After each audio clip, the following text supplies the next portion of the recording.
My son took my credit cards and said, "Your pension is mine now." I stayed quiet. A week later, the bank called me in. The manager handed me an envelope and said, "You might want to open this in front of him." When he read what was inside, he turned pale and started to cry. Subscribe to the channel for more stories like this and comment the city you're watching from. But let me start from the beginning. The morning everything changed started like any other Tuesday. I was sitting at my kitchen table, the same oak table where Sebastian had done his homework as a child, stirring my coffee and watching the birds outside the window. Martha used to love watching those birds. She'd sit right here every morning, pointing out the cardinals and blue jays, making up little stories about their daily adventures. That was before the cancer took her, before I found myself rattling around this house alone, before Sebastian became the only family I had left in the world. I heard his key in the front door, followed by his heavy footsteps across the hardwood floor. Sebastian never knocked anymore. Why would he? This was his inheritance after all. At least, that's how he'd started treating it since Martha passed 18 months ago. "Morning, Dad." His voice carried that familiar tone I'd grown to dread.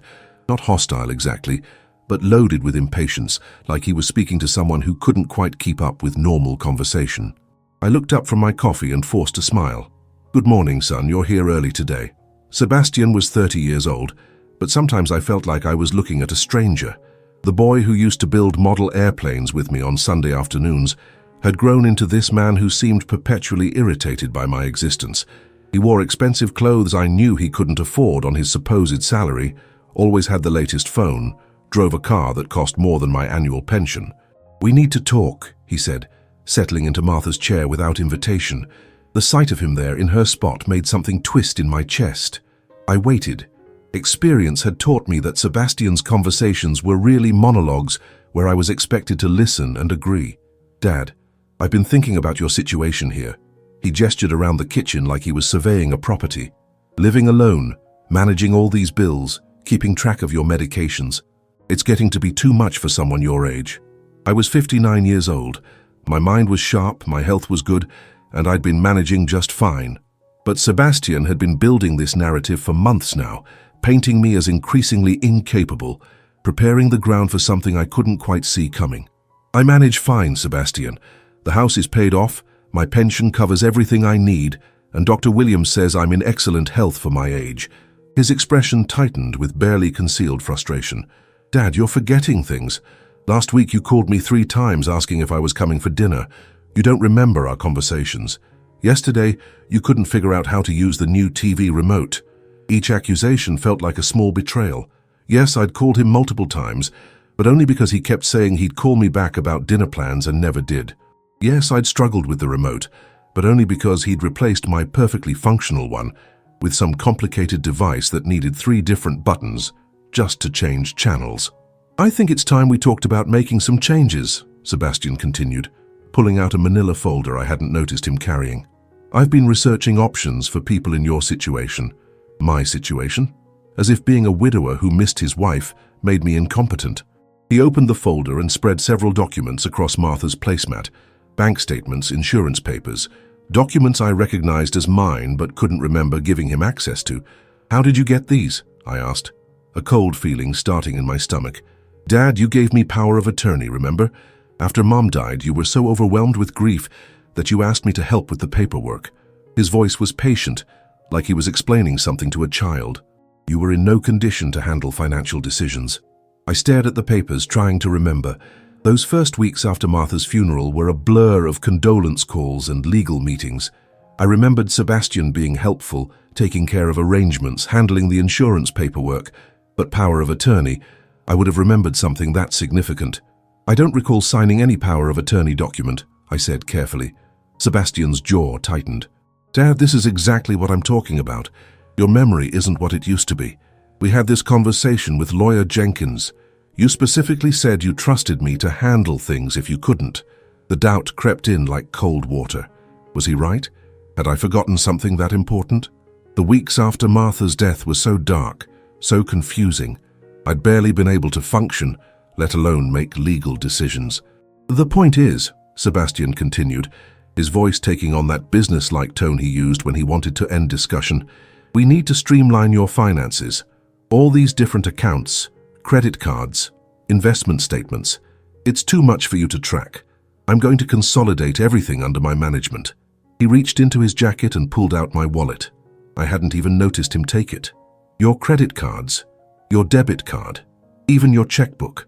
I'll handle all the payments, make sure bills get paid on time, manage your investments properly. He was already removing the cards, laying them out on the table like he was dealing poker. You'll get an allowance for incidental expenses, of course. Enough for groceries, medication, whatever you need. An allowance, like I was a teenager who couldn't be trusted with money. Sebastian, I've been managing my own finances for 40 years. I don't need... Dad. His voice cut through my protest like a knife. Look at this mess. He gestured at the papers spread across the table. 3 different checking accounts, 2 savings accounts, credit cards from 4 different banks, investment accounts you haven't touched in years. You're paying fees you don't need, missing payment dates, making financial decisions that don't make sense. I looked at the statements, trying to see what he saw. Everything looked normal to me. Bills paid on time, accounts balanced, investments stable. But the way he laid it out, the frustrated certainty in his voice, made me question my own judgment. Your pension goes into your main checking account every month, he continued, pulling out a sheet of paper with handwritten notes. $1,547.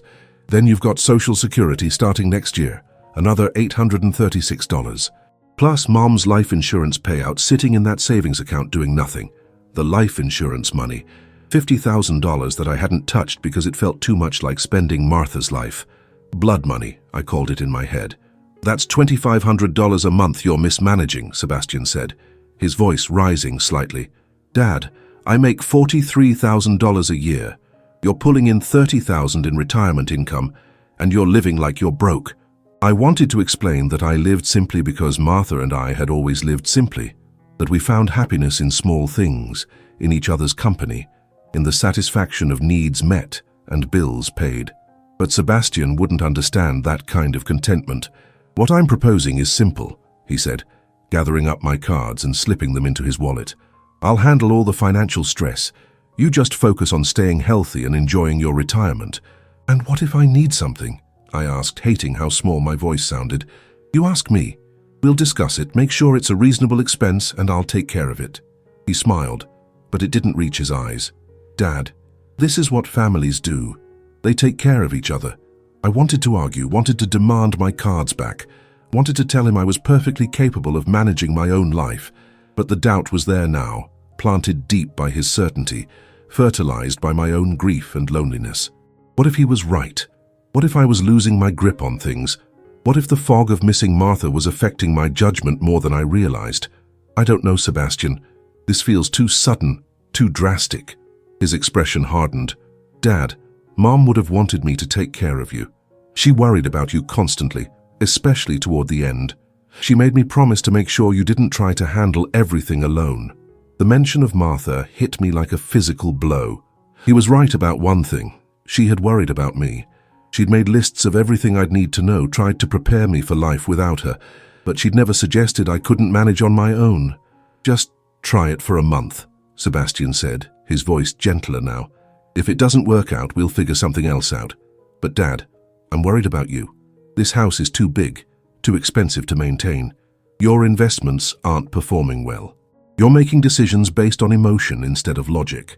I looked around the kitchen Martha and I had renovated ourselves 15 years ago. Every tile, every cabinet, every light fixture held memories of our life together. The idea of leaving felt like abandoning her all over again. I'm not ready to leave this house, I said quietly. And you don't have to. Not yet. But we need to start planning for the future, making smart financial decisions. Let me help you, Dad. Let me take this burden off your shoulders. The way he said it, with such apparent concern, such filial devotion, made me feel guilty for doubting his motives. This was my son, my only child, the boy Martha and I had raised to be responsible and caring. Why was I questioning his desire to help? I watched him organize my financial documents, noticed how efficiently he moved, how he seemed to know exactly which papers were important. Maybe he was right. Maybe I had been struggling more than I wanted to admit. All right, I heard myself say. 1 month. Sebastian's smile was brilliant, transformative. For a moment, he looked like the boy who used to hug me when I came home from work. You won't regret this, Dad. I'm going to take such good care of everything. You'll see how much easier life can be when you don't have to worry about all these details. He gathered up all the papers, all my cards, and slipped everything into his briefcase. Just like that, my financial independence was gone, handed over with a handshake and a promise. I'll set up a household account for you by the end of the week, he said, standing to leave. Something simple, easy to manage. And Dad, this arrangement stays between us, okay? People might not understand, might think you're losing your independence when really you're just being smart. After he left, I sat alone in my kitchen, staring at the empty space where my wallet usually sat on the counter. The house felt different somehow, less mine than it had an hour ago. I tried to tell myself Sebastian was right, that this was what good sons did for aging fathers. But deep in my chest, something felt wrong. Something felt very, very wrong. The call came on a Friday morning, exactly 1 week after Sebastian had walked out with my financial life in his briefcase. I was sitting in my living room, trying to read the newspaper with eyes that kept drifting to the empty spot on the mantel where Martha's jewelry box used to sit. Sebastian had taken that too, claiming it needed to be properly appraised for insurance purposes. Mr. Jerome Coleman. The voice on the phone was crisp, professional. This is Victor Hendricks from First National Bank. I'm the branch manager. Could you come in this afternoon? There are some matters regarding your accounts that require your immediate attention. My stomach dropped. Is something wrong? Sebastian said he was handling everything now. There was a pause. Mr. Coleman, I'd prefer to discuss this in person. Would 2 o'clock work for you? The tone in Victor's voice sent ice through my veins. This wasn't a routine call about account maintenance. This was the voice of someone who had discovered something terrible. I arrived at First National at exactly 2 o'clock, wearing the navy suit Martha had bought me for our last anniversary. The bank felt different than it had during my 40 years as a customer. Colder, more institutional. Victor Hendricks met me in the lobby, a man about 47 years old with graying temples and the kind of serious expression that comes from delivering bad news professionally. Mr. Coleman, thank you for coming in so quickly. He led me through the main floor to his office, a glass-walled space that overlooked the telestations. Please have a seat. I settled into the leather chair across from his desk, trying to read his expression. Victor had been the manager here for 8 years, had handled Martha's funeral expenses, had always treated me with respect and courtesy. Today he looked like a doctor preparing to deliver a terminal diagnosis. Mr. Coleman, I need to ask you some direct questions and I need you to be completely honest with me. He opened a thick folder on his desk. Did you give your son Sebastian power of attorney over your financial accounts? Yes, I said, though the word felt strange in my mouth. After my wife died, Sebastian said I needed help managing things. He said we'd discussed it with a lawyer. Victor's eyebrows rose slightly. Do you remember signing the power of attorney documents? I shifted uncomfortably. Those weeks after Martha passed were very difficult. I may have signed things I don't clearly remember. Mr. Coleman, I've been in banking for 22 years. I've seen my share of elder financial abuse cases. What I'm about to show you is going to be upsetting, but I need you to see it. Elder financial abuse. The words hit me like a physical blow. What are you talking about? Victor pulled out a stack of documents and spread them across his desk. Bank statements, transaction records, copies of checks I'd never seen before. Over the past 6 months, your son has been systematically draining your accounts using forged power of attorney documents. His voice was gentle but firm. The signature on these legal papers doesn't match your signature on file with us. We ran a handwriting analysis through our fraud department. I stared at the papers, trying to process what he was telling me. Forged, but Sebastian said, Mr. Coleman, your son has withdrawn over $37,000 from your various accounts over the past 6 months. He's been writing checks to himself, making cash withdrawals and transferring money to accounts we can't trace. The room seemed to tilt. $37,000, more than a year of my pension. That's impossible, I whispered.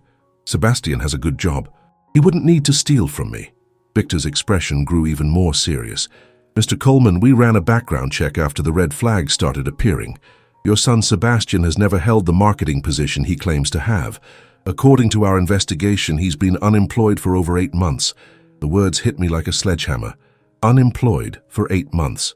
All those mornings when he'd left the house in his expensive suits, talking about meetings and presentations and important clients, all lies. But his car, his clothes, his apartment, all purchased with money stolen from your accounts, Victor said quietly. Mr. Coleman, your son has been living off your retirement savings while convincing you that you need his help managing your finances. I felt like I was drowning.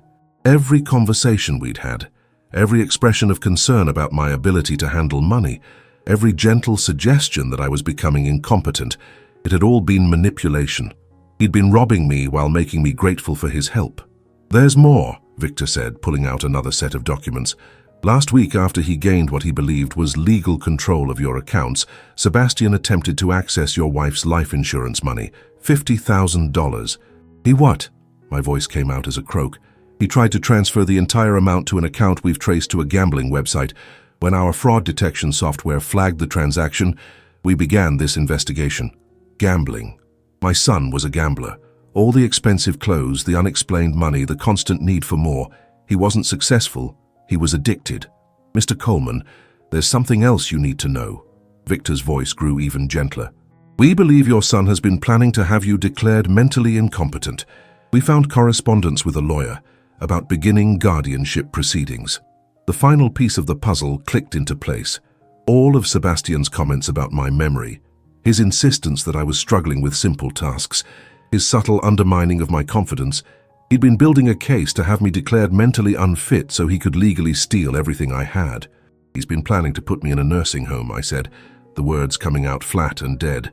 Based on the legal documents we've seen, yes, a very inexpensive facility. He was planning to sell your house, liquidate all your assets, and place you in state-funded care while keeping everything for himself. I sat in silence, staring at the evidence of my son's betrayal spread across Victor's desk. The boy I'd raised, the child Martha and I had loved and sacrificed for, had been systematically destroying my life while pretending to care for me. Why are you telling me this? I asked finally.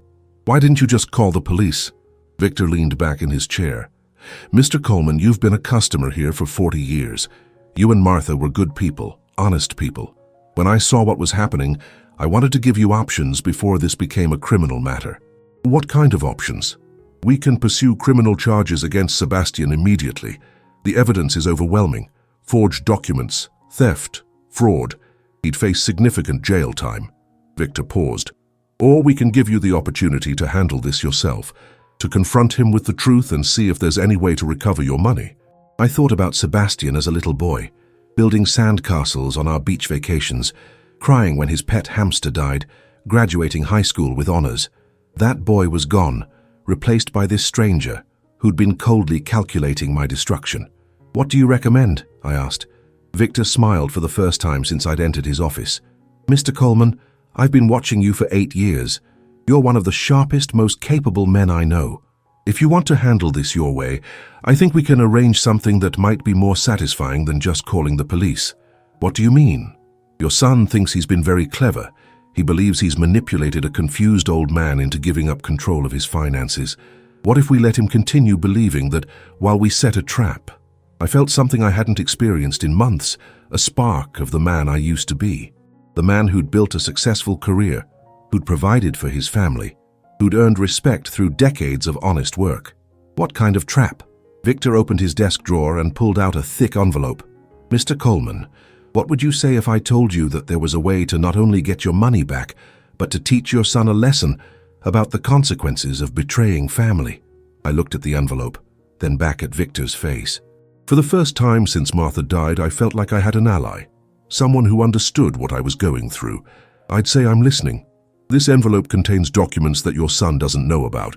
Bank records, investment statements, insurance policies that he never found because they're in your name only, not joint accounts.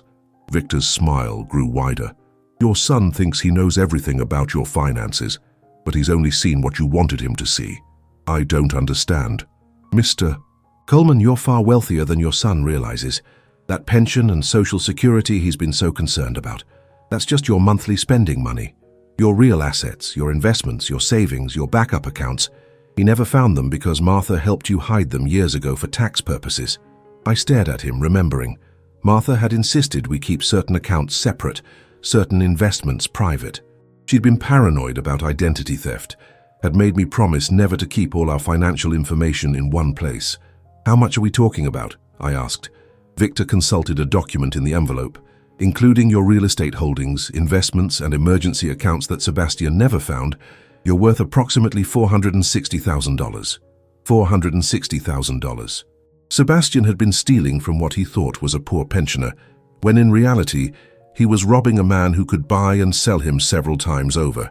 But here's the beautiful part, Victor continued. We can use his greed against him. We can create a fake account with a large sum of money, let him find out about it, and when he tries to steal it, we'll have him dead to rights on multiple felony charges. I thought about the past week, sitting in my house feeling helpless and manipulated, wondering if I really was losing my mind. Sebastian had made me doubt everything about myself, had convinced me I was a burden who needed his help to survive. How long would this take? I asked. A few days, maybe a week. We'll need to be careful, make it look authentic. But Mr. Coleman, when this is over, your son will understand exactly what it feels like to have everything taken away by someone you trust. I looked out through Victor's office window at the bank lobby, watching ordinary people conducting ordinary business, normal families who didn't have to worry about their children robbing them, normal relationships built on love instead of greed. Victor, I said finally, let's do it. He opened the envelope and pulled out a single sheet of paper. Mr. Coleman, this is a trust document that your wife Martha established 3 years ago. She never told you about it because she wanted it to be a surprise for your retirement. It contains $200,000 that she saved over 20 years, money that legally belongs to you, but that Sebastian has no knowledge of. $200,000. Martha had been planning for our future even as she was dying, making sure I'd be provided for, making sure I'd never be dependent on anyone. She loved you very much, Victor said softly. And I think she'd approve of what we're about to do. I thought about Martha, about the woman who'd built a secret nest egg to protect me, who'd known even then that I might need protection from forces I couldn't see coming. Yes, I said, my voice stronger than it had been in months. I think she would. As I left the bank that afternoon, clutching the envelope that contained the truth about my finances and my son's betrayal, I felt something I hadn't experienced since Martha's death. I felt powerful. I felt in control. Sebastian thought he'd won, thought he'd successfully manipulated a grief-stricken old man into giving up everything. He had no idea that the game was just beginning, and that this time, I would be the one holding all the cards. The drive home felt different. The house looked different when I pulled into the driveway. Everything looked different because I was different. I wasn't the confused, dependent man Sebastian had convinced me I was. I was Jerome Coleman, and I was about to remind my son exactly who he was dealing with. The next morning, I woke up with a clarity I hadn't felt since Martha died. For the first time in months, I had a purpose beyond just getting through each day. I had a mission, and it felt like coming back to life. Victor had given me specific instructions. Act normal. Don't let Sebastian suspect anything has changed. Continue to play the role of the confused, dependent father while we prepared our trap. It would be the performance of my life, but I was ready for it. I was making breakfast when Sebastian let himself in, just like he had every morning for the past week. But this time, I saw him differently. Instead of my concerned son, I saw a predator who'd been circling his prey, waiting for the right moment to strike. "Morning, Dad." He hung his keys on Martha's hook by the door, a casual gesture of ownership that made my blood boil. "How are you feeling today?" "Oh, you know," I said, keeping my voice light and slightly confused. "Some days are better than others. I couldn't sleep much last night. Kept thinking about your mother." Sebastian's expression shifted to practice sympathy. "I know it's hard, Dad, but that's exactly why this new arrangement is so important. You don't need to worry about financial stress on top of everything else." Financial stress. The man who'd stolen $37,000 from me was concerned about my financial stress. "Actually, Sebastian, I wanted to talk to you about something." I sat down at the kitchen table, making sure to look slightly uncertain. "I've been thinking about what you said last week, about consolidating everything." His eyes sharpened with interest. "What about it?" "Well, I was going through some of your mother's old papers yesterday, and I found some things I'd forgotten about." I pulled out a manila folder Victor had prepared for me. Investment accounts, some savings bonds, a few other things Martha handled that I never paid much attention to. Sebastian's attention was completely focused now. I could practically see the dollar signs reflecting in his eyes. "What kind of things?" he asked, trying to sound casual. "I'm not really sure. You know how your mother was about finances. She always said I was too trusting, that I needed to keep some things separate in case something happened. I opened the folder and pretended to study the papers inside. There's an account at some bank I've never heard of. Something about a trust, some stock certificates. Can I take a look? Sebastian's voice had lost its patient, condescending tone. Now he sounded hungry. Of course. Maybe you can make sense of it. I slid the folder across the table, watching his face as he opened it. Victor had done excellent work. The documents looked completely authentic. Bank statements showing a trust account with $215,000, stock certificates for companies that had performed well over the past decade, bonds that had matured and been reinvested automatically. Sebastian's hands actually trembled as he read through the papers. Dad, do you realize what this is? Not really. Your mother always said it was for emergencies, but she never explained it to me.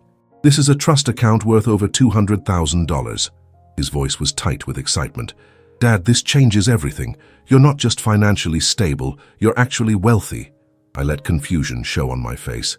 But I thought you said I was barely getting by on my pension. I was looking at your day-to-day accounts. I had no idea about these investments. Sebastian was reading through the documents again, his mind clearly racing. Dad, we need to consolidate these immediately. Having this much money sitting in accounts you're not monitoring is dangerous. Dangerous. Like leaving money where Sebastian couldn't steal it was somehow a threat to my well-being.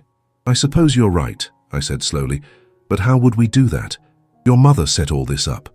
I wouldn't know where to start. Don't worry about it. I'll handle everything. Sebastian was already pulling out his phone. I'll call the bank on Monday, get all the paperwork started. We'll move everything into accounts I can manage properly. That seems like a lot of work for you, I said, playing my role perfectly. Are you sure you have time? I know how busy you are at your job. For just a moment, Sebastian's expression flickered. His job. The marketing position that didn't exist. The career that was nothing but lies built on stolen money. Dad, taking care of your finances is my priority right now, he said firmly. Besides, I've got some flexibility at work. They understand that family comes first. More lies, delivered so smoothly that if I didn't know the truth, I would have believed him completely. How long had he been practicing this deception? How many months had he spent perfecting the art of stealing from his own father while making it seem like kindness? There's just one thing, I said, pretending to look worried. The bank where this trust account is located. It's downtown near the courthouse. Your mother always said I should never do business there without her because the bankers were too aggressive. Sebastian's expression tightened slightly. What do you mean, aggressive? She said they try to talk people into investments they don't understand, charge fees for services people don't need. She made me promise that if anything happened to her, I'd bring someone I trusted before making any major decisions about that account. I could see Sebastian calculating. He wanted access to that money desperately, but the idea of facing bank officials who might ask uncomfortable questions was clearly making him nervous. Well, you trust me, right? He said finally. I'll go with you. Make sure they don't take advantage of you. Of course I trust you. You're my son. The words tasted like ash in my mouth, but I delivered them with perfect sincerity. When should we go? Monday morning, first thing. I'll call and set up an appointment. Sebastian folded the papers carefully and slipped them into his jacket pocket. My fictional fortune disappearing into the same pocket where he'd put my real credit cards a week ago. After he left, I called Victor immediately.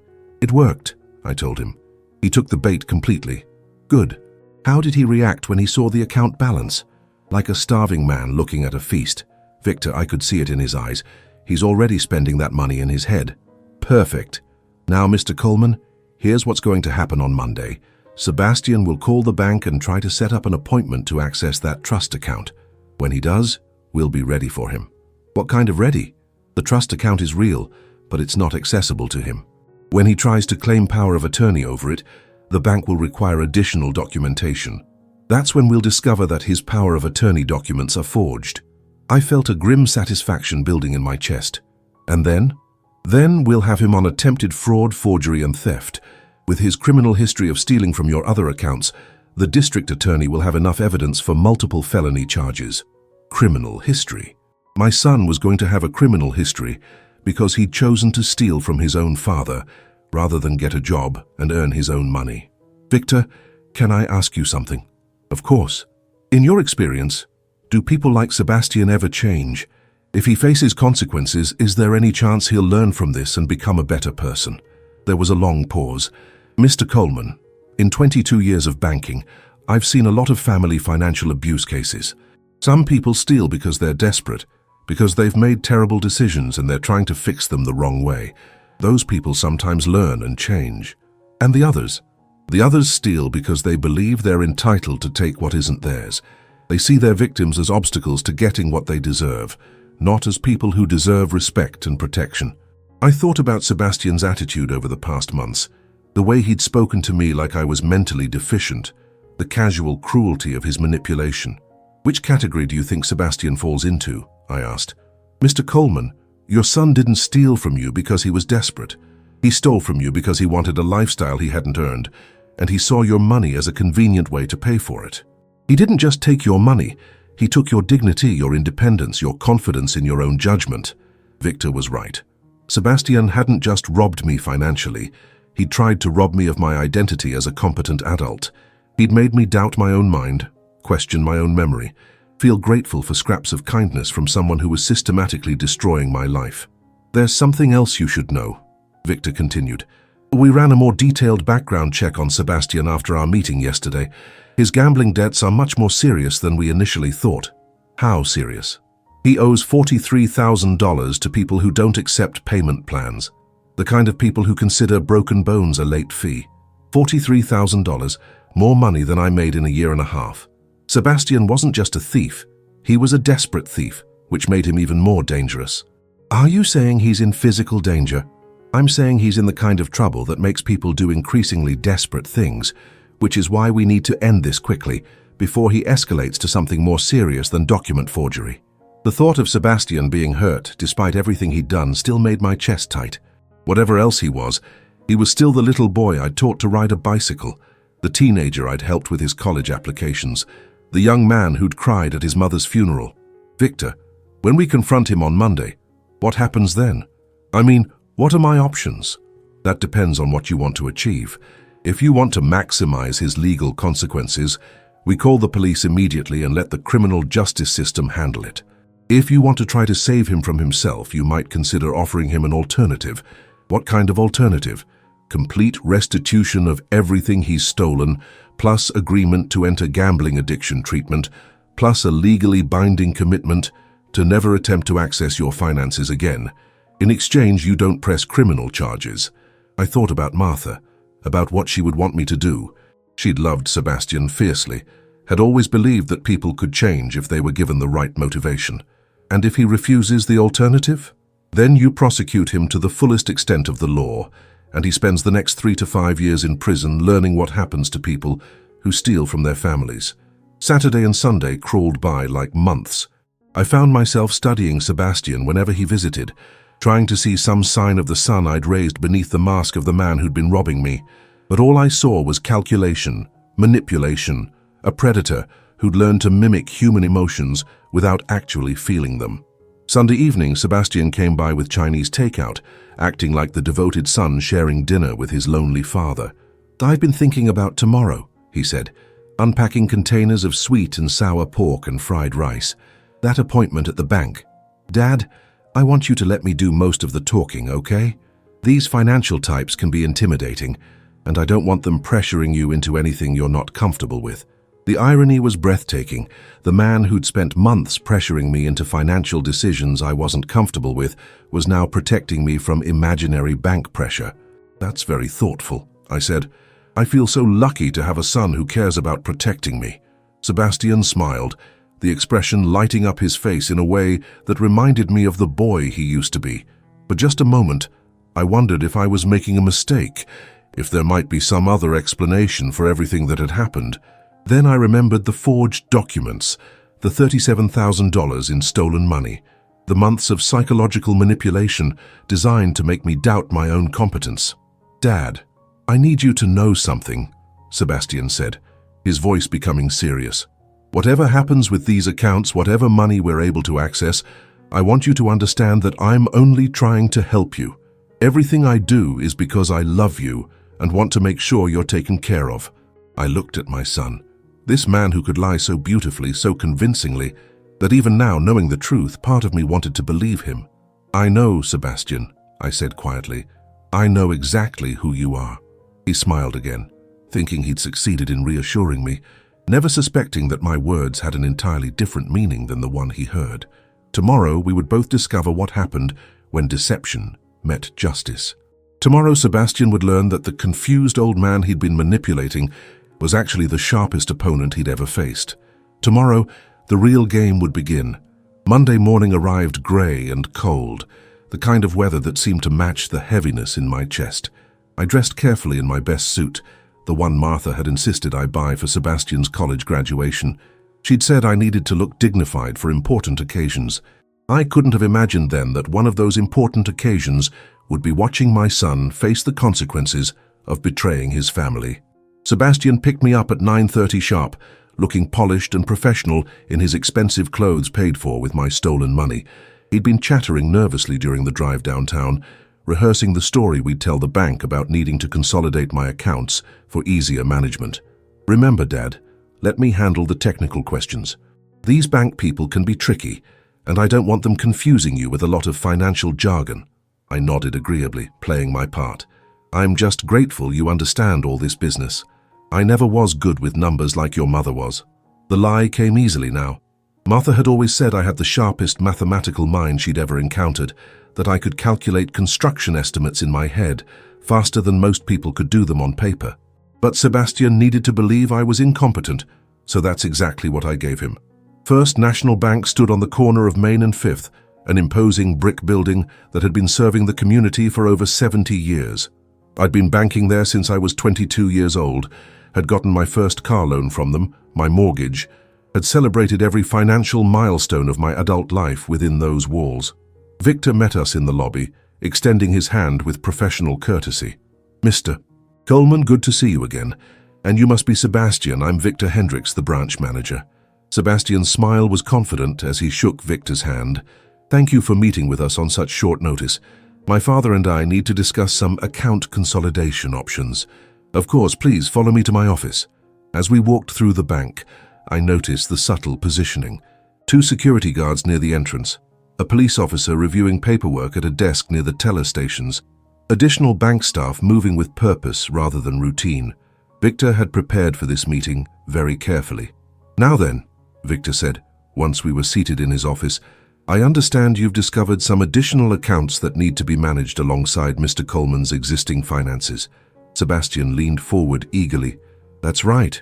My father found some investment documents my mother had filed away, a trust account with a substantial balance that's been sitting unmanaged since she died." "I see. And you're looking to consolidate these assets under your existing power of attorney arrangement?" "Exactly." Sebastian pulled out the folder containing the fabricated trust documents. "As you can see, we're talking about a significant amount of money that needs professional oversight." Victor accepted the folder and spent several minutes reviewing the contents, occasionally making notes on a legal pad. His expression remained professionally neutral, giving no indication that these documents had been created specifically to lure Sebastian into this moment. "These are impressive holdings," Victor said finally. "However, I noticed that this particular trust account is held at our downtown competitor, Merchants Bank. Before we can discuss consolidation, we'll need to verify the authenticity of these documents and confirm your authority to act on your father's behalf." Sebastian's confidence flickered for just a moment. "What do you mean, verify authenticity? These are official bank documents." "Of course, it's simply standard procedure when dealing with large asset transfers. We'll need to contact Merchants Bank directly, confirm the account details, and review your power of attorney documentation to ensure everything is in order." "That seems unnecessary," Sebastian said, his voice tightening slightly.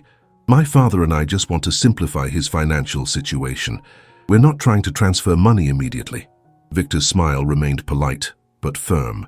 "I understand your frustration, Mr. Sebastian, but federal banking regulations require us to verify all documentation before we can provide advice about large-scale asset management. It's for your father's protection as much as anything else." "For your father's protection." The phrase hung in the air like an accusation. Sebastian's jaw tightened as he realized this wasn't going to be the simple cash grab he'd anticipated. "How long does this verification process take?" he asked. For the trust account verification, probably 30 minutes. For the power of attorney review. Victor paused, consulting his notes. That might take a bit longer. Our legal department noticed some inconsistencies in the documentation you provided last week. The room went very quiet. Sebastian's face had gone pale, but he was trying to maintain his composure. What kind of inconsistencies? Victor opened a different folder, one that contained real documents this time. Mr. Sebastian, according to our records, your father never executed a valid power of attorney. The documents you've been using to access his accounts appear to have been forged. The accusation hit Sebastian like a physical blow. He shot to his feet, his chair rolling backward. That's impossible. My father signed those documents. Tell him, Dad. Tell him you gave me power of attorney. All eyes turned to me. This was the moment I'd been preparing for. The moment when I stopped being the confused victim and became the man who'd been watching his son destroy himself with greed and lies. No, Sebastian, I said quietly. I never signed any power of attorney documents. Sebastian stared at me like I'd just spoken in a foreign language. Dad, what are you talking about? You're confused. Remember, we went to Lawyer Jenkins together. You said you trusted me to handle your finances. I remember every conversation we've had, Sebastian. Every lie you've told, every dollar you've stolen, every time you made me doubt my own memory to cover up your theft. The transformation in Sebastian's face was terrible to watch. Confusion gave way to understanding. Understanding gave way to panic, and panic gave way to raw, desperate fury. You set me up, he breathed. This whole thing was a setup. Victor's voice cut through the tension with professional authority. Mr. Sebastian Coleman, based on our investigation into your financial activities over the past 6 months, I'm required to inform you that the police have been notified of suspected elder financial abuse, forgery, and fraud. Sebastian whipped around to face Victor, his composure completely shattered. This is insane. You can't prove anything. My father's been having memory problems since my mother died. He's confused. He doesn't remember signing the documents. Actually, Victor said calmly, we can prove quite a lot. Handwriting analysis of the forged power of attorney documents, bank security footage of you making unauthorized withdrawals, electronic records of transfers to gambling websites, phone records showing you've been lying about your employment status for over 8 months. Each piece of evidence hit Sebastian like a separate blow. I watched my son realize that his carefully constructed web of lies was falling apart, that every detail of his deception had been discovered and documented. How much do you owe them, Sebastian? I asked quietly. He turned to look at me, and for a moment, I saw the scared little boy he'd once been. Dad, I can explain everything. I got in over my head, but I was going to pay it all back. I never meant for any of this to hurt you. $43,000 to loan sharks who don't accept apologies as payment, I said. That's what Mr. Hendricks found when he investigated your situation. Sebastian's face crumpled.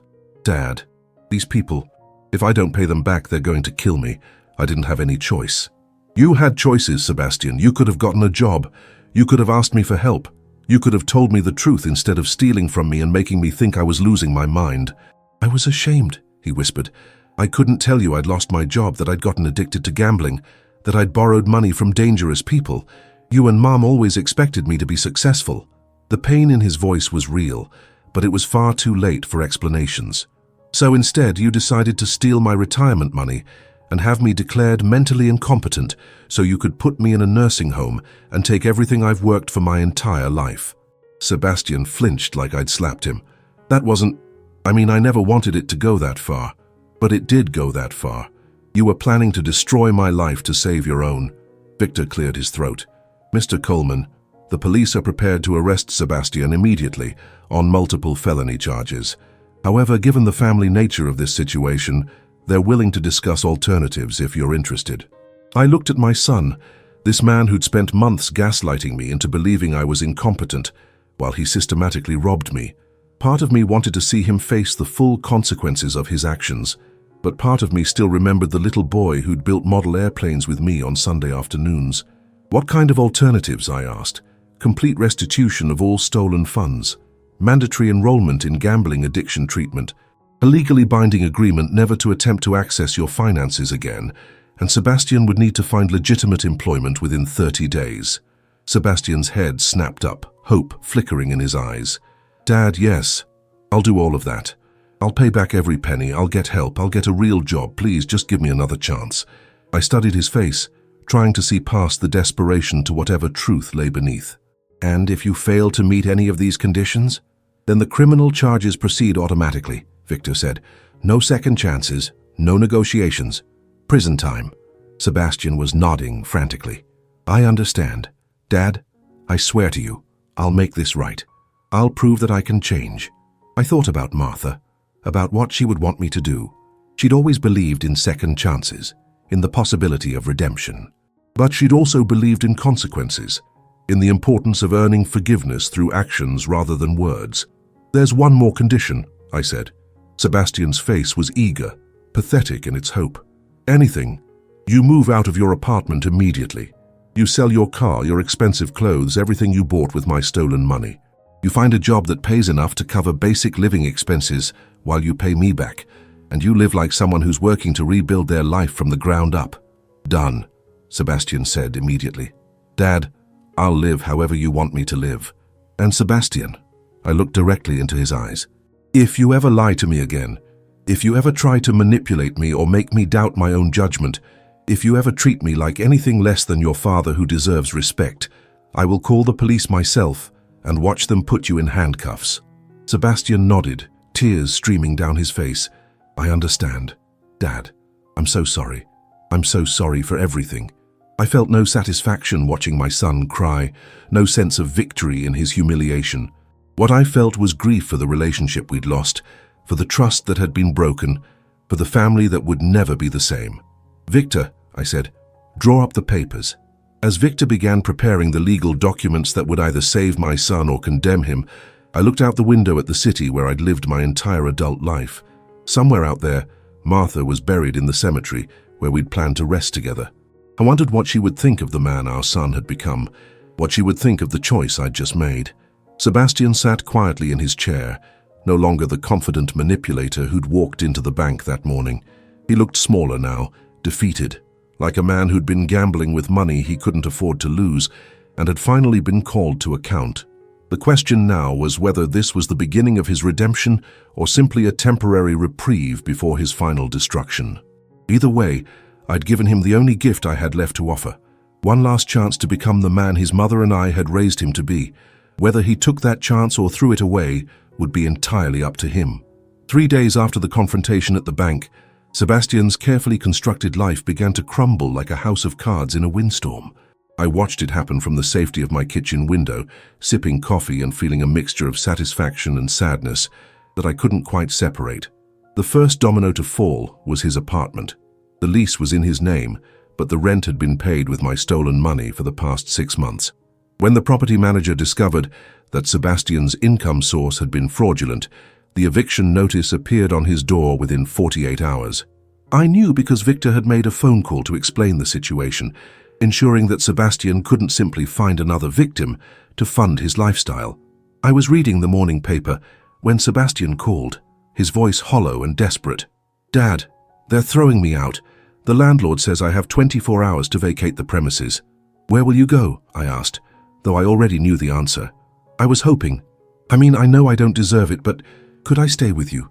Just until I find a job and get back on my feet. The silence stretched between us. 6 months ago, before I knew what he was, I would have said yes immediately. Now, the thought of Sebastian back in my house, surrounded by Martha's things, sleeping in the room where he'd planned my destruction, made my skin crawl. No, Sebastian. Dad, please. I've got nowhere else to go. I've been calling friends, but nobody will take my calls anymore. Word has gotten around about what happened. Word had gotten around because Victor had made sure it did. In a town this size, financial fraud wasn't just a crime, it was a betrayal of community trust. Sebastian's reputation was destroyed beyond repair. You have $732 in cash from selling your car, I said. That's enough for a week in a motel while you find work. A motel? His voice cracked. Dad, I can't live in a motel. Then you should have thought about that before you decided to steal from your father. The next call came from Jessica, Sebastian's girlfriend of 8 months. She'd been another casualty of his deception, though she didn't know it yet. Mr. Coleman, this is Jessica Martinez. I was Sebastian's girlfriend. Hello, Jessica, I remember you. I did remember her. a sweet girl who worked as a nurse at the local hospital, who'd seemed genuinely fond of Sebastian and had treated me with kindness during the few times we'd met. "Mr. Coleman, I need to ask you something, and I need you to be honest with me. Sebastian told me that you've been having memory problems, that you've been accusing him of things that didn't happen. But I've been hearing other stories around town, and I'm confused." I felt sorry for Jessica. She'd been dating a man who didn't exist, falling in love with a performance Sebastian had put on to access her emotional and probably financial support. "Jessica, what has Sebastian told you about his job? He works in marketing for a consulting firm downtown. He travels a lot for client meetings." She paused. "Why?" "Sebastian hasn't had a job in over 8 months. He's been living off money he stole from my retirement accounts." The silence on the other end of the line was deafening. "That's impossible," she said finally. "He just bought me a $1,500 necklace for my birthday last week. He said he got a bonus at work. $1,500. Probably the last of my money he'd managed to access before Victor shut down his schemes." "Jessica, I'm sorry to be the one to tell you this, but Sebastian is a compulsive gambler who owes $43,000 to dangerous people. Everything he's told you about his life has been a lie." I heard her start to cry, soft sobs that reminded me of my own grief when I'd first discovered the extent of Sebastian's betrayal. "I loved him," she whispered. "I thought we were going to get married. I'm sorry, sweetheart. You deserve someone who'll be honest with you." After she hung up, I sat in my kitchen feeling the weight of all the lives Sebastian had damaged with his selfishness. Not just mine, but Jessica's, his landlord's, probably other people I didn't even know about. That was the thing about liars and thieves. Their destruction always spread beyond their intended targets. The real consequence came on Friday afternoon, exactly 1 week after our meeting at the bank. I was working in Martha's garden, trying to save the roses she'd planted the year before she died, when I heard the car doors slamming in my driveway. 2 men got out of a black sedan, both wearing expensive suits that couldn't hide the predatory way they moved. These weren't bankers or lawyers or any other kind of professional I'd ever dealt with. These were the loan sharks Sebastian owed money to, and they'd come to collect. I stood up slowly, brushing dirt from my hands, trying to project calm authority despite the fear growing in my chest. Men like this had hurt people for far less than $43,000. "Mr. Coleman?" The older of the 2 men was probably in his 50s, grey hair slicked back, eyes like chips of black ice. "We're looking for your son, Sebastian. We understand he's been staying with you." "He's not here," I said, "and he's not staying with me." "Where is he?" "I don't know, and I wouldn't tell you if I did." The younger man stepped forward, his hand moving inside his jacket. "Mr. Coleman, your son owes our organization a significant amount of money. Money that's now overdue. That's between you and Sebastian. I have nothing to do with his debts." The older man smiled, but there was no warmth in it. "Actually, Mr. Coleman, that's where you're wrong. Sebastian's been telling people that his father is wealthy, that he has access to family money that can cover his obligations." My blood ran cold. Even now, even after everything, Sebastian was still using me as collateral for his gambling debts. "Sebastian lied to you," I said firmly. "He's been stealing from me for months. He has no access to my money, no claim on my assets, and no authority to make promises on my behalf." The 2 men exchanged glances. This wasn't the conversation they'd expected to have. "Mr. Coleman," the older man said, his voice taking on a reasonable tone that was somehow more threatening than outright aggression. "Your son owes us $43,000 plus interest. That number goes up every day. Now we can collect from him, or we can collect from his family. But we're going to collect. Then you'll have to find Sebastian because I'm not paying his debts." The younger man took another step forward. "Maybe you didn't understand what my associate just explained to you. I understood perfectly." I looked directly into his eyes, drawing on 40 years of construction work, where backing down from intimidation could get you hurt or killed. "Let me explain something to you. My son is a gambling addict who stole from his own father to pay for his habit. He forged legal documents, lied to banks, and tried to have me declared mentally incompetent so he could steal my life savings." The older man's expression shifted slightly. This wasn't the story Sebastian had told them. "Last week I could have had him arrested for multiple felonies," I continued. "Instead, I gave him one chance to pay back what he stole and get help for his addiction. Whether he takes that chance or not is up to him, but either way his debts are his responsibility, not mine." "Mr. Coleman," the older man said carefully, "if Sebastian can't pay what he owes, and if his family won't cover his debts, then Sebastian is going to have a very serious problem. The threat was clear, but something in his tone had changed. These men were businessmen first. Violence was simply a tool they used when necessary, but they preferred customers who could actually pay their debts to dead customers who couldn't.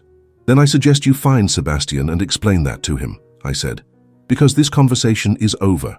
I turned and walked back toward my house, my heart pounding but my steps steady. Behind me I heard low voices, then car doors slamming. When I looked out my kitchen window, the black sedan was gone. That evening, Sebastian called again. "Dad, some men came to see you today. They're looking for me." "I know, they explained the situation." "What did you tell them?" His voice was tight with fear. "I told them the truth, that you're a liar and a thief who has no claim on my money or my protection." "Dad, you don't understand. These people will kill me if I don't pay them back." "Then you better find a way to pay them back." "How? I don't have a job. I don't have any money. I don't even have a place to live. The $20 an hour I might make at some entry-level job won't even cover the interest on what I owe." For the first time since this nightmare began, Sebastian was facing the reality of his situation without the buffer of stolen money or family protection. The fear in his voice was real, the desperation genuine. "Sebastian, you created this problem. You need to solve it." "I can't solve it," he screamed. "Don't you get it? I'm dead. These people are going to kill me, and it'll be your fault for not helping me when you could have." My fault. Even now, facing the consequences of his own choices, Sebastian was trying to make me responsible for his destruction. "No, Sebastian. It will be your fault for gambling away money you didn't have and borrowing from people you couldn't pay back. It will be your fault for choosing theft over honesty, for choosing deception over getting help. So you're just going to let them kill me?" I closed my eyes, thinking about the little boy who'd run to me crying when he'd fallen off his bicycle, the teenager who'd hugged me when he'd graduated high school, the young man who'd sobbed at his mother's funeral. "I'm going to let you face the consequences of your choices," I said quietly. "Just like you were going to let me face the consequences of your lies when you had me declared incompetent and put in a nursing home. That's different." "No, Sebastian, it's exactly the same. You were willing to destroy my life to save yourself from the consequences of your gambling addiction. Now you want me to destroy my financial security to save you from those same consequences." The line went quiet for a long moment. "Dad, I'm scared." The admission hit me harder than his anger or his manipulation. This was my son, terrified and alone, facing violence because of choices he'd made in desperation and addiction. "Then get help," I said. "Real help. Check yourself into a treatment program.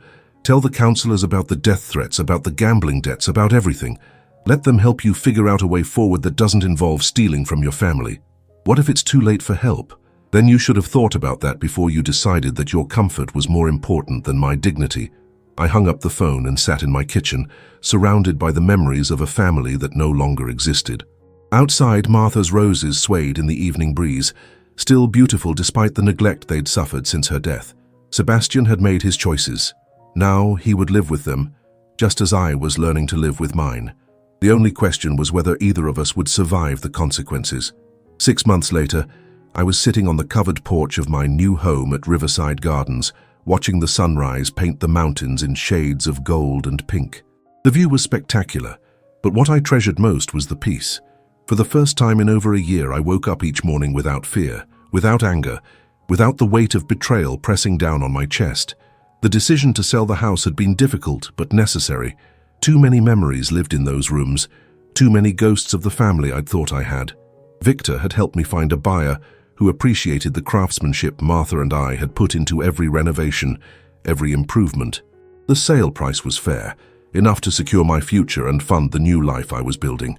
Riverside Gardens was a community for active seniors, not the kind of nursing home Sebastian had planned to warehouse me in, but a place where people my age could live independently while having access to social activities and support services.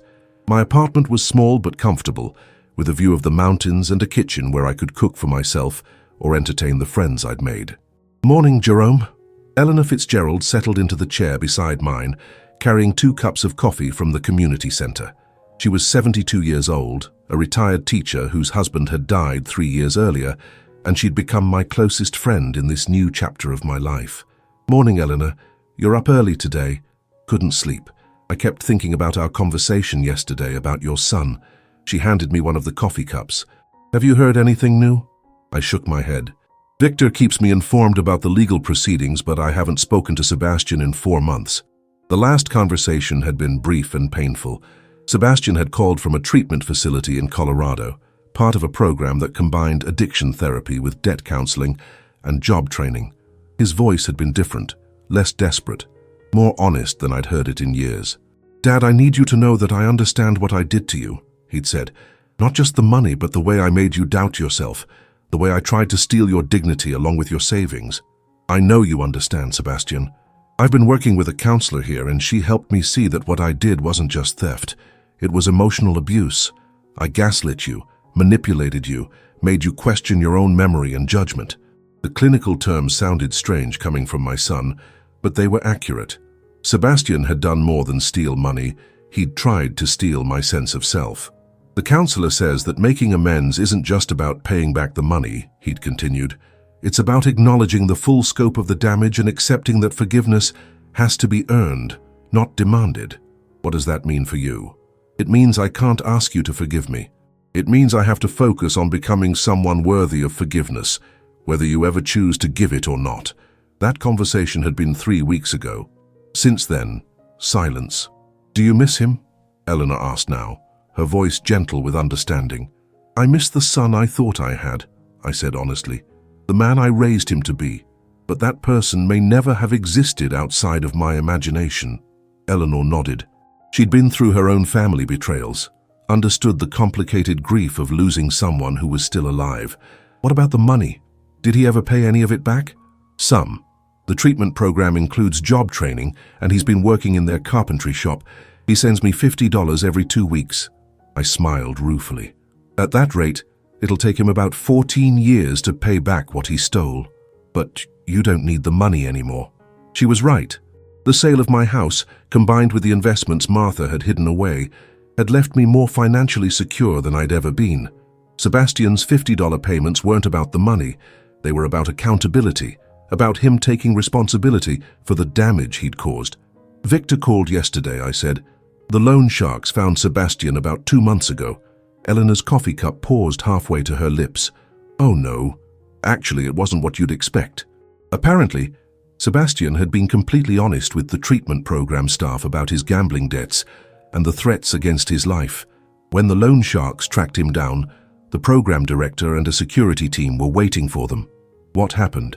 The director explained that Sebastian was in a court-supervised treatment program, that he was working to pay back his debts through legitimate employment, and that any violence against him would result in federal charges. Apparently, these businessmen decided that a payment plan was better than a federal investigation. Eleanor shook her head in amazement. So he's safe? For now. As long as he stays in the program and keeps making payments. It'll take him 15 years to pay them back too, but at least he's alive to try. We sat in comfortable silence, watching the community wake up around us. Other residents emerging for their morning walks, groundskeepers tending to the gardens, the gentle rhythm of a place where people could age with dignity and purpose. Jerome, can I ask you something personal? Of course. Do you ever regret not pressing criminal charges, letting him avoid prison? I'd asked myself that question many times over the past 6 months. There were moments when I thought about Sebastian living free while I dealt with the aftermath of his betrayal, moments when prison seemed like the justice he deserved. No, I said finally. Prison would have been revenge, not justice. This way, he has to live with what he did, has to work every day to make amends, has to rebuild his life from nothing using his own efforts instead of stolen money. And if he fails, if he goes back to gambling or lies or hurts someone else, then he'll face the consequences of those choices too, but at least he'll face them as someone who had a chance to change, not as someone who was written off as irredeemable. Eleanor smiled. Martha would be proud of you. The mention of my wife's name still brought a pang of loss, but not the crushing grief it once had. Martha always believed people could change if they had the right motivation. I hope she was right about Sebastian. What about you? Are you happy here? I looked around at the mountains, the gardens, the peaceful community I'd chosen as my home. I'm content, Eleanor. For the first time since Martha died, I feel like I'm living my own life instead of just surviving someone else's manipulation. That's not the same as happy. She was right, of course. Happiness felt like a luxury I wasn't ready to claim yet.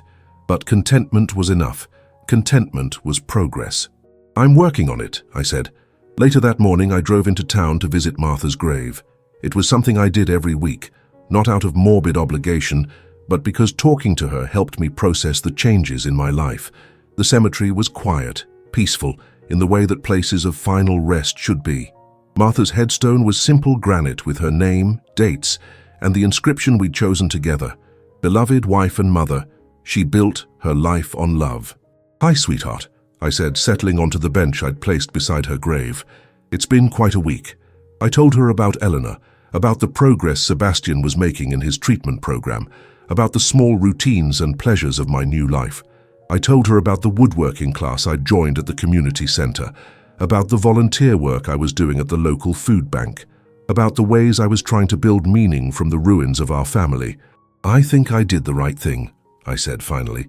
"Giving Sebastian that chance instead of sending him to prison, it's what you would have done." The wind rustled through the oak trees that shaded the cemetery, and for a moment, I could almost hear Martha's voice telling me that mercy was always the harder choice, but often the better one. As I drove back to Riverside Gardens, my phone rang. Victor's name appeared on the display. "Jerome, I hope I'm not calling at a bad time." "Not at all." "What's going on?" "I have some news about Sebastian. His treatment counselor called this morning." My stomach tightened. "What kind of news?" "Good news, actually. Sebastian has been accepted into an advanced job training program for construction management. It's a 2-year program that includes college coursework and apprenticeship opportunities. Construction management. The field I'd spent my entire career in, the work that had provided for our family and given me a sense of pride and accomplishment. "That's wonderful," I said, meaning it. "There's more. The program director wants to know if you'd be willing to provide a character reference. Not for Sebastian specifically, but for the family he comes from. They want to understand what kind of values he was raised with. A character reference for the family Sebastian came from." The irony was profound, but so was the opportunity. This was a chance to speak about Martha, about the principles we'd tried to instill in our son, about the kind of man we'd hoped he would become. "I'll do it," I said. "Jerome, there's one more thing. Sebastian asked his counselor to relay a message to you." "What message?" "He said to tell you that he's learning to build things instead of tearing them down. He said he hopes someday he can build something you'd be proud of." The words hit me harder than I'd expected. For 30 years, Sebastian had been tearing things down. Relationships, trust, financial security, family bonds. The idea that he might finally be learning to build something positive felt like the first real hope I'd had for his future. That evening, I sat on my porch watching the sunset, thinking about second chances and the difference between justice and revenge. Sebastian was 5,300 miles away, working 12-hour days in a treatment program, sleeping in a dormitory, eating cafeteria food, and sending me $50 every 2 weeks from his earnings in a carpentry shop. He was living the kind of life he should have been living all along. Honest work, modest means, accountability for his actions. It had taken the complete destruction of his lies and the very real threat of violence to get him there, but he was finally learning what it meant to build a life instead of stealing one. Whether he would continue on this path after his treatment ended was unknown. Whether we would ever have a real relationship again was uncertain. Whether I would ever be able to fully trust him was doubtful. But for the first time in over a year, Sebastian was telling the truth about his life, facing his problems honestly, and trying to make amends through action rather than words. That wasn't redemption yet, but it was the beginning of accountability. And for me, sitting in the mountains watching the sunset over a life I'd chosen for myself, free from manipulation and financial abuse, surrounded by people who treated me with respect and kindness, it was enough. I had learned the difference between love and enabling, between mercy and martyrdom, between helping someone and allowing them to destroy you. I had discovered that protecting yourself from family members who would harm you wasn't selfishness, it was survival. Most importantly, I had learned that you could grieve the loss of someone who was still alive, that you could love someone while refusing to be their victim, and that sometimes the greatest gift you can give someone is the chance to face the consequences of their choices. The mountains turned purple in the fading light, and I raised my coffee cup in a quiet toast to Martha, to the life we'd built together, and to the life I was building now. It wasn't the future we'd planned, but it was honest, peaceful, and entirely my own. For a man who'd spent months being told he was too old and confused to manage his own affairs, that felt like the greatest victory of all.